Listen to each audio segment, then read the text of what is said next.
Ce programme vous est offert par Orange.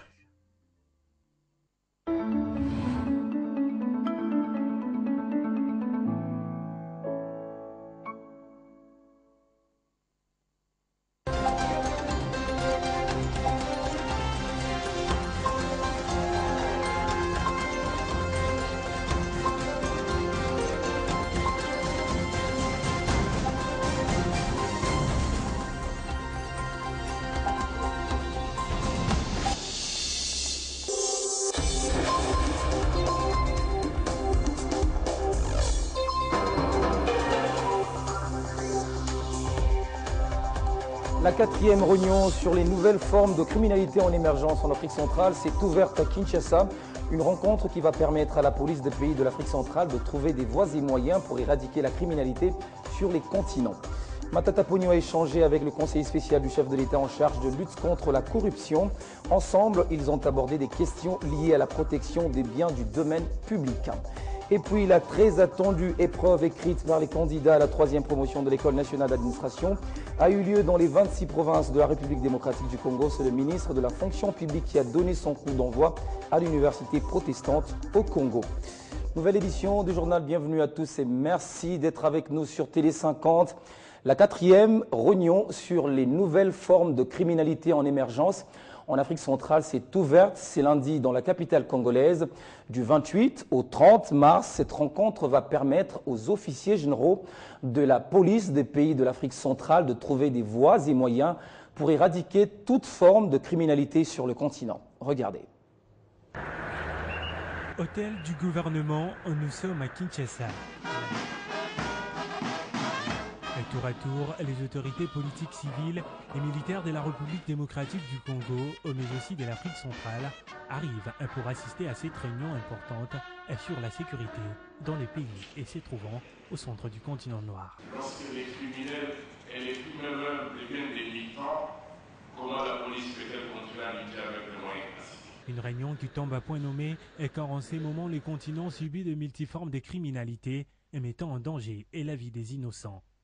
La cybercriminalité, les terrorismes au modèle Boko Haram et El-Shebab, l'exploitation sexuelle de mineurs, ainsi que les trafics des organes d'êtres humains sont là, le point inscrit à l'ordre du jour. Le Congo aujourd'hui est honoré de recevoir une réunion aussi importante que celle-ci pour mutualiser les efforts avec les autres États de l'Afrique centrale afin de pouvoir voir les méthodes de combattre efficacement le terrorisme et autres crimes émergents que nous connaissons en Afrique. Les experts de cette réunion vont aussi, au cours de ces partages d'expériences, élaborer des stratégies de lutte contre ces violences. Nous allons voir comment mettre en place une stratégie de lutte de cette criminalité en émergence, notamment en organisant des opérations de lutte, des opérations de police en la matière. Plusieurs défis à relever et la mission est difficile mais pas impossible. Les services de police de ces 8 pays présents à Kinshasa ont 72 heures pour trouver des stratégies efficaces. Dans l'actualité également au Parlement, les sénateurs ont siégé ce lundi autour de 2 principaux articles. L'important protection et promotion des investissements entre la République démocratique du Congo et l'Afrique du Sud et l'autre portant renforcement de la coopération économique entre la RDC et l'Italie. La Chambre haute du Parlement a examiné et voté favorablement ces 2 articles. Ce document qui visite les sénateurs Cheo Kitundu contient le b.a.-ba du projet de loi de ratification dont des articles étaient au menu de la plénière de ce lundi. Il en est ainsi adopté. Honorable Kenny, vous avez la parole. Il s'agit de la promotion et de la protection des investissements. 2 pays sont concernés, l'Afrique du Sud et l'Italie. Les 2 accords ont pour objectif de promouvoir les investissements dans les 2 pays respectifs. Le vote était en toute unanimité, d'autant que ce projet de loi permettra le renforcement de la coopération économique tout en créant un cadre idéal, rassure ces sénateurs. Celui de la République d'Italie est plus favorable à la République démocratique du Congo, étant donné qu'elle prévoit un volet consulaire. C'est-à-dire que cet accord offre des facilités aux Congolais qui souhaitent se rendre en Italie pour faire des affaires. Contrairement à l'accord sud-africain qui, elle, interdit les Congolais qui sont résidents en Afrique du Sud de pouvoir bénéficier de cet accord. Autre chose, c'est l'accord RDC et la Banque mondiale. Il faut renforcer avec des moyens nécessaires le secteur de l'enseignement supérieur et universitaire. Les sénateurs s'y sont aussi penchés. Direction la primature où le chef du gouvernement a échangé avec le conseiller spécial du chef de l'État en charge de lutte contre la corruption. Ensemble, Matata Ponyo et Luzolo Bambi ont abordé des questions concernant la protection de biens du domaine public. Le chef du gouvernement a fait part de sa décision de prendre des mesures urgentes sur la spoliation de maisons de l'État. Marlon Ketchem. Une question cruciale qui d'ailleurs a fait l'objet de moult rencontres au sommet de l'État amène aujourd'hui Luzolo Bambi à la primature. Le conseiller spécial du chef de l'État chargé de lutte contre la corruption est reçu par Matata Ponyo. Il parle ici des réseaux de spoliation qui sont identifiés, où l'on retrouve même les autorités de l'État. Lequel réseau est en train de dépouiller pratiquement toutes les maisons de l'État. Gombe, aujourd'hui à Kinshasa, n'a presque plus de maisons de l'État. Et cela va plus loin dans les provinces, à Bukavu, à Goma, à Matadi, à Kananga. Et il y a donc péril en demeure. Et puisqu'il y a péril en demeure, je suis heureux que son Excellence, Monsieur le Premier ministre, ait accepté de pouvoir échanger sur les mesures urgentes à prendre. Ma présence en ces lieux se justifie par le fait que le gouvernement est le seul protecteur des biens de l'État. Dixit les conseillers du chef de l'État. Et même des sujets tels que les blanchiments des capitaux sont évoqués. Il vous souviendra qu'une des banques a été sanctionnée en matière de blanchiment de capitaux. Et donc, il y a de l'argent qui a été apporté au Trésor de l'État. Cette question a été abordée enfin. L'on parle du collectif budgétaire. De plus en plus, on constate que beaucoup d'entrepreneurs qui ont des avis de recouvrement ne les payent pas. Des mesures urgentes seront alors prises à travers donc cette série de grands dossiers. Luzolo Bambi en étroite collaboration avec le gouvernement entend consolider ainsi la vision du chef de l'État en matière de bonne gouvernance. Écoutez, défendre les droits des veuves et orphelins en République démocratique du Congo, les conseillers spéciaux du chef de l'État en matière de bonne gouvernance et de lutte contre la corruption, Luzolo Bambi en a fait son cheval de bataille. Annonce faite à l'occasion de la journée porte ouverte organisée ce lundi dans la capitale congolaise. Pour Luzolo Bambi, les veuves et les orphelins connaissent des sérieux problèmes qui, à un certain moment, restent sans solution. Nous sommes dans l'ancienne enceinte du ministère de la Santé sur le boulevard du 30 juin à Kinshasa. Ici, veuves et orphelins arrivent dans le cadre de la journée portes ouvertes organisée par le cabinet du conseil spécial du chef de l'État en matière de bonne gouvernance.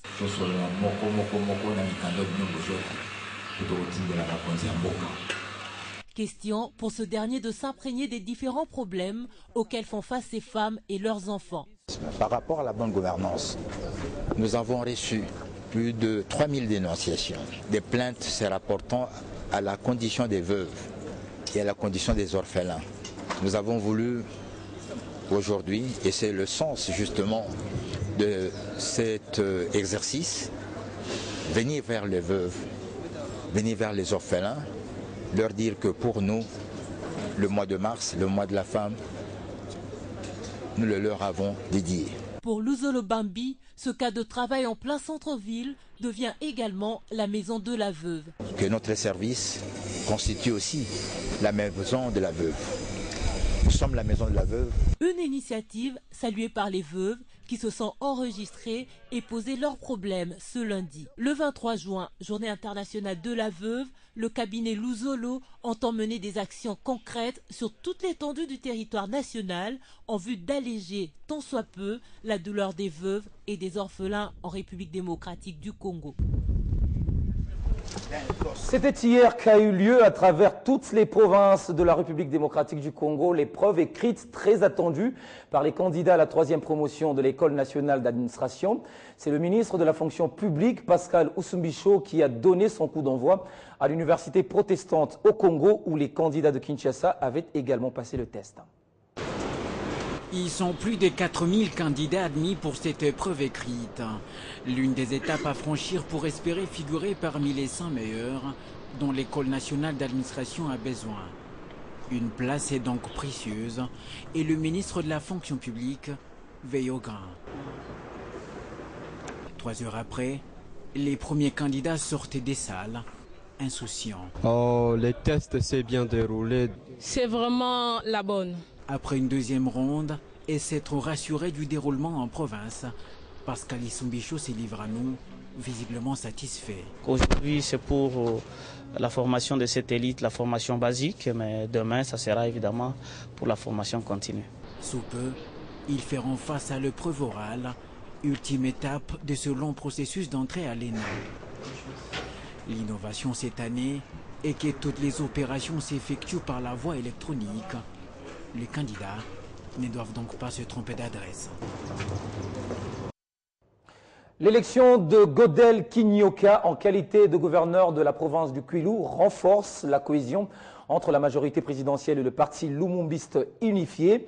Déclaration de Willy Makiashi, vice-premier ministre et membre du bureau politique du Palou, qui a regagné Kinshasa ce lundi en provenance de la province du Bandundu-Ville en compagnie du gouverneur élu. Regardez. L'unité dans la diversité, tous ensemble pour que nous puissions développer notre Kwilu. C'est sa première déclaration devant la presse après son élection samedi dernier comme gouverneur de la province du Kwilu. Le scrutin s'est déroulé dans un climat serein et le ticket présenté par la majorité présidentielle et son allié le Palou l'a emporté. Il fallait présenter un programme, un projet de société pour la gouvernance de la province du Kwilu. Et ça, c'était un projet qui venait de la majorité au pouvoir, du président Kabila et d'Antoine Gizenga. C'est ce projet qui a été présenté et qui a convaincu les électeurs, les grands électeurs, que sont les députés provinciaux de la province du Kwilu.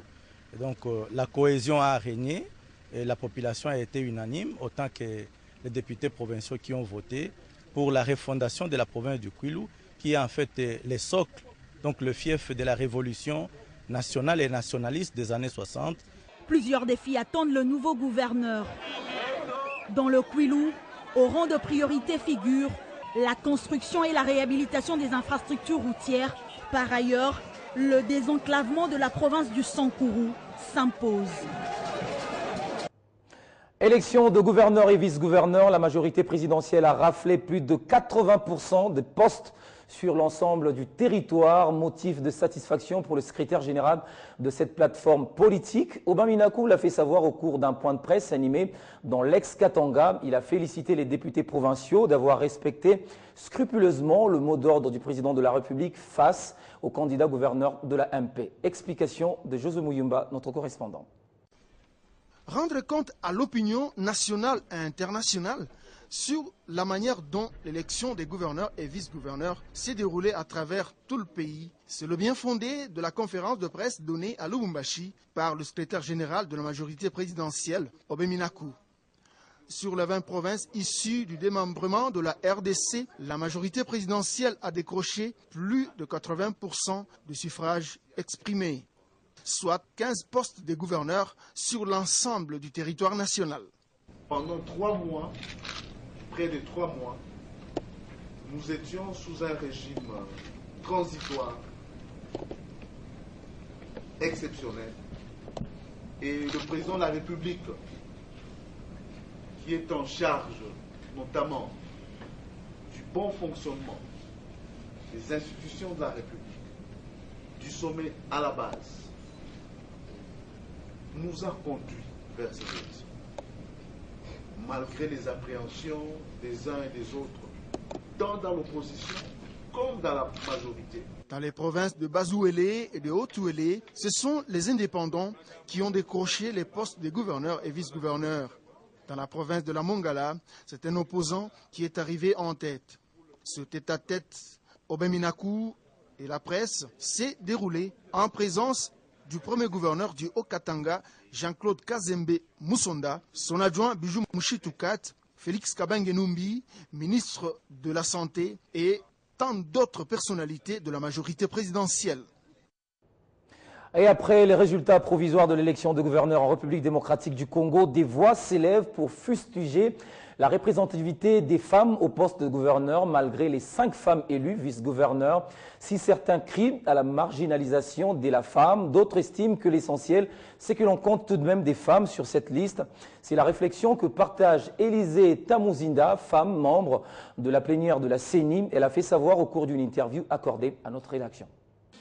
Est-ce que toutes les femmes qui n'ont pas été élues ne sont pas intelligentes? Non, vous verrez que non. Est-ce que tous les hommes qui ont été élus sont plus intelligents que les femmes? Non. Si c'était vraiment les critères intelligence, donc d'autres femmes pouvaient être élues. Mais les femmes comprennent qu'il y a quand même 5 femmes qui ont été élues comme vice-gouverneurs. Les femmes ne se frottent pas les mains, mais elles disent c'est déjà un pas. Si aujourd'hui on peut nous accepter comme vice-gouverneur, demain ou après-demain, nous serons acceptés aussi comme gouverneurs. Mais les femmes acceptent de collaborer avec les hommes jusqu'à obtenir gain de cause. Ce n'est pas vraiment un combat acharné, c'est une lutte de tout le monde, c'est une complémentarité. On peut avoir un gouverneur ici, homme, un gouverneur femme là-bas, elles collaboreront. Mais l'idéal, c'est de voir ce que notre Constitution nous recommande. C'est pour cela qu'en parlant du respect des constitutions, rappelez-vous de tous les articles qui souffrent. Puisque la question que vous nous posez doit être posée et aux députés et à d'autres partenaires, ainsi qu'au 4e pouvoir. Le manque de mesures d'application revient encore là-bas. Si notre Constitution nous recommande les 50%, c'est à nous de nous poser la question dans cette évaluation.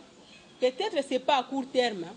Si je dis que c'est à court terme, vous allez croire que c'est la CENI qui m'a mandaté pour vous parler de respecter cette constitution à court terme en rapport avec les articles qui souffrent, qui devraient accompagner la femme.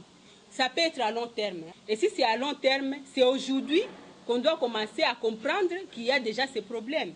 Si le problème n'est pas appréhendé, si le problème n'est pas palpé, les résultats aussi ne seront pas escomptés. Dans le Haut-Katanga, la police nationale congolaise, garnison de Lubumbashi, vient d'être dotée de nouveaux véhicules neufs de marque Toyota Land Cruiser par l'exécutif provincial. La cérémonie a été présidée par le commissaire spécial de cette province, Félicien Katanga. Je vous remets les clés des véhicules pour la police nationale pour la province du Haut-Katanga. Je vous souhaite d'en faire bon usage en bon père de famille.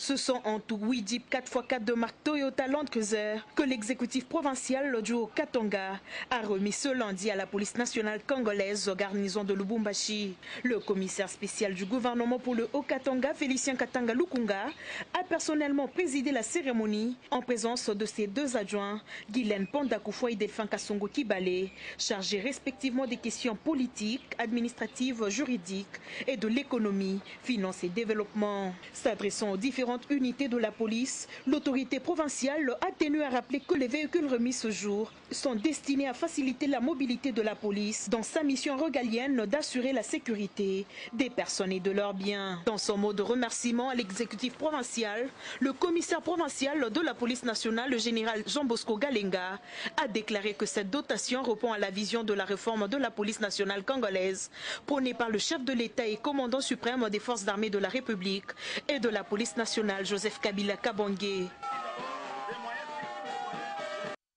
Période des grands enjeux politiques, mais surtout électoraux, la consolidation de la base électorale semble être une priorité pour les états-majors des partis politiques. C'est à cette pratique que s'est livré le parti cher à Dambombolé. Ensemble, Changeons le Congo a procédé la semaine dernière à l'installation de sa fédération de Tiangou 2, à la grande satisfaction de la population locale de ce district. Consolider ses bases en cette période préélectorale, l'idée ne semble pas éloignée de l'état-major politique de l'ESECO, qui prend très à cœur les questions électorales, car il est parmi le premier parti à signer les codes de bonne conduite de partis politiques de la Commission électorale nationale indépendante. La Tiangou, zone réputée de gravité électorale, a accueilli les cadres de ces partis qui ont procédé à l'installation du comité fédéral de la Tchangou 2, qui sera dirigé par Koudin Kongolo et Dimata Bob, respectivement président et vice-président. Nous venons cet après-midi d'installer le comité fédéral de toute la ville de Kinshasa. Et nous pensons que les personnes que nous avons choisies pour diriger nos fédérations seront à la hauteur. Une installation qui fait partie de la stratégie politique du parti cher à Adam Bombolé, plus que déterminée cette fois à avoir plus de résultats dans le prochain scrutin à tout le niveau. Une nouvelle vision, une nouvelle façon de voir les choses, une nouvelle façon d'appréhender la gestion de la République. Et comme nous le disons, ensemble changeons le Congo, c'est tout simplement l'ensemble du peuple congolais derrière un homme qui incarne non seulement les valeurs, mais également l'espoir. Les heureux promis, quant à eux, se disent prêts à porter haut l'étendard de ces partis. Voilà, c'était l'essentiel de l'actualité. Merci de l'avoir suivi. Le rappel de titre. La 4e réunion sur les nouvelles formes de criminalité en émergence en Afrique centrale s'est ouverte ce lundi dans la capitale congolaise. Une rencontre qui va permettre à la police de pays de l'Afrique centrale de trouver des voies et moyens pour éradiquer toute forme de criminalité sur le continent. Matata Pogno a échangé avec le conseiller spécial du chef de l'État en charge de lutte contre la corruption. Ensemble, ils ont abordé des questions liées à la protection de biens du domaine public. Et puis la très attendue épreuve écrite par les candidats à la 3e promotion de l'École nationale d'administration a eu lieu dans les 26 provinces de la RDC. C'est le ministre de la fonction publique qui a donné son coup d'envoi à l'université protestante au Congo. L'actualité continue sur votre chaîne.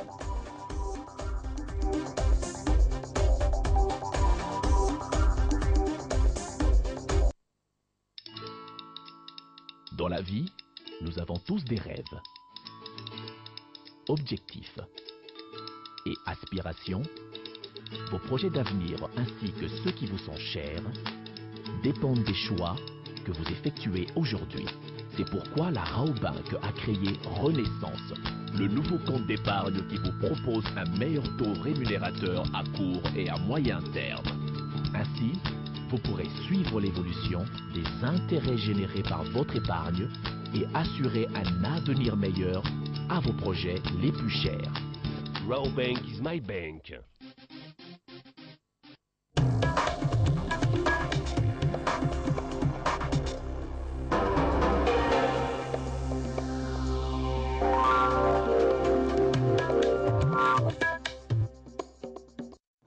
Et les tours d'horizon de titres à la une de l'actualité du net, c'est la revue de presse d'Arlette Matondo. Bienvenue madame et bonsoir. Bonsoir Floride, merci. Alors on commence votre revue de presse avec ce tout premier titre, élection de gouverneur et vice-gouverneur, la majorité présidentielle en sort plus que victorieux. Et oui Floride, voici que le secret est indiscutablement resté dans l'urne, écrit Africa News, lu sur 7sur7.cd. À elle seule, la majorité présidentielle a raflé 16 provinces contre 3 dont les gouverneurs élus se sont présentés comme des indépendants qui sont allés jusqu'à brûler la politesse à l'opposition, dont tous les candidats ont mordu la poussière dans les provinces où le scrutin a été organisé. Vive les élus, s'exclame la prospérité. Le journal révèle qu'à Kinshasa, mais surtout dans les nouvelles provinces, des barils de bière ont coulé à flot pour saluer la victoire de ceux qui vont prendre la destinée des dites provinces.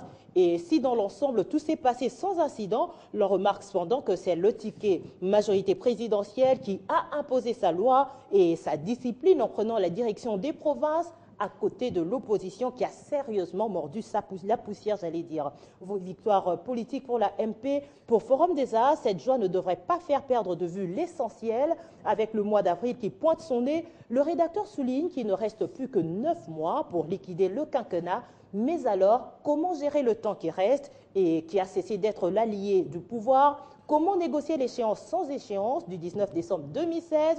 Comment éviter au pays le scénario catastrophe? Tels sont les termes de la vraie guerre, celle qui va décider non seulement du sort de la majorité actuelle, mais surtout de l'avenir du pays. Félicitations également à Tony Boulamba qui a été élu gouverneur pour le compte de la province de l'Équateur. Alors on va prendre le dernier titre, où en sommes-nous avec l'organisation du dialogue inclusif en RDC. Et oui, c'est la question que se pose plus d'un Congolais, annoncé depuis plusieurs semaines à Kinshasa en vue de la mise en place du comité préparatoire du dialogue. Le phare constate que le Togolais Edem Kodjo ne fait toujours pas signe de vie. En croire le journal, il aurait des problèmes de santé. Qu'à cela ne tienne, c'est un vide qui se crée alors que ce forum exige pour sa mise en forme non seulement des contacts suivis avec des délégués de différentes parties prenantes, mais aussi la préparation des dossiers avec des termes de référence qui rencontrent l'assentiment du grand nombre. Certains analystes parlent déjà de l'hypothèse d'un comédiateur qui serait sérieusement à l'étude à l'Union africaine afin qu'il puisse suppléer le cas échéant le manque de disponibilité de 100 titulaires.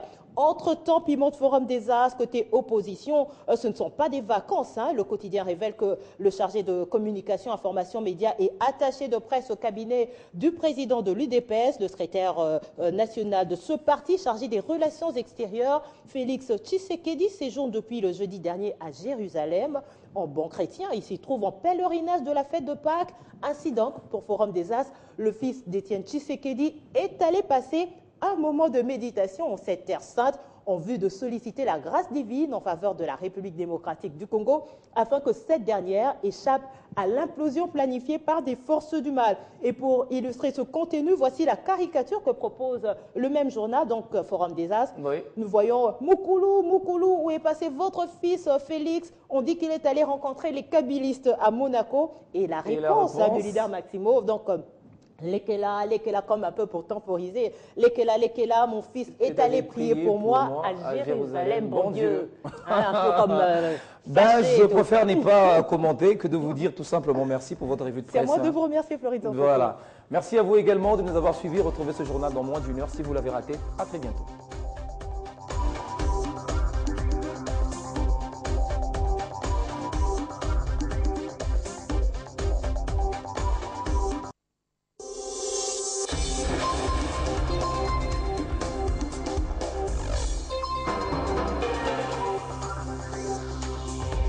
Ce programme vous a été offert par Orange.